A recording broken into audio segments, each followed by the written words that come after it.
So I wanted to kind of give you a little bit of overview as to why I decide I like to have conversations with people who I may disagree with. And I think that is absolutely crucial. And unfortunately, fewer people seem to be willing to have these conversations. And I think as a result of fewer people willing to have these conversations, I think people are sort of going into their silos and they have no idea what each, quote unquote side thinks. They sort of make up stories in their minds of what, whether it's the libtards or the right wingers, these what they think and what they believe they think is generally whatever the most radical representation that they manage to filter through inside their silos, inside their echo chambers. That's what they think they believe. Whereas the truth is that there's just so much diversity of points of views within each of these chambers, right? But they don't see it because they don't talk to each other, because they don't ask questions, because they don't try to understand. And it's very easy to hate each other when that's the situation. And more I'm seeing that kind of rhetoric floating around. And I think it's so important to not only have these conversations but also just to listen. And I love having access to certain whether it's podcasts that I can listen to, or just people I can actually talk to, or just listen, eavesdrop. Eavesdropping is great on things like Twitter Spaces, used to be Clubhouse. I think it's immensely invaluable. But, unfortunately, not that many people take advantage of that. In particular, they tend to stick within their own, areas of interest and their own groups.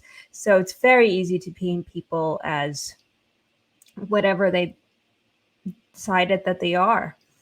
And that causes people to radicalize far more and to hate each other far more because they project whatever they think those people are. And recently I went on the Tim Pool show called The Culture War, and I was sort of debating within myself whether that was the right move too. But I certainly heard good things. I think a lot of positive reactions from people and some very negative reactions as well. The positives were mostly from his audience, where they said, I disagree with you on everything, but really appreciate that you went on, really enjoyed hearing your perspective. I really appreciate those comments, especially the people who chose to follow me despite disagreeing with me on pretty much everything, apparently. Um, I think that takes something special to actually follow a person and listen to someone with whom you completely disagree. So I actually have a lot of respect for those people. I also had a lot of people projecting all sorts of things, like saying how evil I am and calling me I have crazy eyes and I'm dead on the inside and I'm just lip tard, all the things, because I make the mistakes of reading too many of the comments, and I know I shouldn't, and I'll be stronger in the future. But curiosity got the best of me. I also had people, who said, why would you go on a show like that? It's pointless. But, I don't think it's pointless to have conversations. And part of it, I think, even just to show people, hey, you might see me as the enemy, right? You might see me as an enemy by default because, I'm quote unquote a liberal. But as a liberal, I represent a person, right? One person. And my view doesn't represent the points of views of every single person who might also identify as a liberal. It represents my point of view. And I think it's important to represent that I am a person who is, for example, willing to have a conversation, and a conversation in absolutely good faith. Never at any point did I want to do a gotcha. Never at any point was I disingenuous. Some people might think I was, but I really wasn't. Um, And I think just even showing that is a significant aspect, right? Um, again, they may not agree on things. I wasn't necessarily there to even change people's minds. I would love for them to consider an alternative point of view, but ultimately, I was there to present my point of view. Um, would love for them to consider it. I was also there to listen to whatever the counter to my point of view was. And I think ultimately, when we have conversations, the ideas want to learn where each other is coming from, which I think is critical, right? Not every conversation is about winning a debate, right? Even though that particular situation was positioned as a debate. First of all, in a debate like that, I mean, for example, one thing where I was lacking in areas is examples. And sometimes it's hard to think in the moment of a really great example because you're just jumping from one thing to the next. And, my mind isn't always as clear and sharp as I wish it was in the moment. So you're not necessarily always presenting the best, the finest argument you can. It doesn't mean that your argument isn't as strong. It just means that in the moment you weren't able to present or defend your point of view as well as you could. So just the format alone doesn't always lend itself to that. But again, it's not necessarily about that. It's about having that discourse in the first place and sitting down with someone and hearing what their perspective is, seeing them as a human being, understanding where they're coming from. And it's about understanding where you're coming from. Because if somebody challenges your ideas, it makes you think, okay, why do I believe what I believe?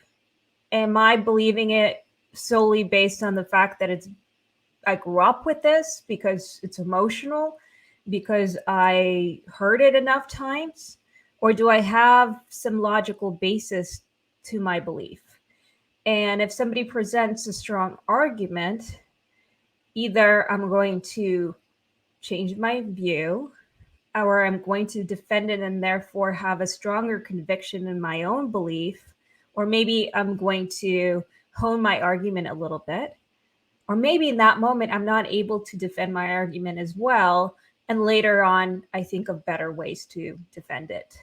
So all of that, I think I always kind of say I see it as a bit of a gift, because to have that pushback in many ways is a gift. And I think people get very afraid of that or very emotional about it or confrontational about it. But I think when you approach that stuff with, as a curiosity, and B, from the point of view of like, wait a second, this is really an opportunity for me, I think you start seeing that differently. But of course, in a situation like that, there is a sense of like competition and you don't necessarily want to lose. But I think if you, even in a debate situation, if you have more of a generosity of spirit that you can approach it with, when you can concede to points where, hey, you know what? Good job.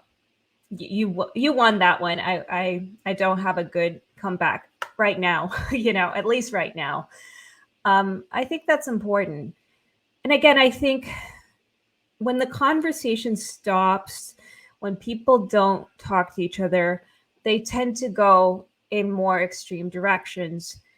They stop understanding where each other comes from. And it's way easier to see each other in this kind of characterized way, in this kind of vilified way, where they're not really humans anymore. And I think that's where our troubles really begin. And as a society, we're really devolving so much into that. Well, and by devolving, I mean, we already have devolved. And that's a really serious problem. And if we don't start having more conversations, whether we agree or not, it doesn't really matter, right?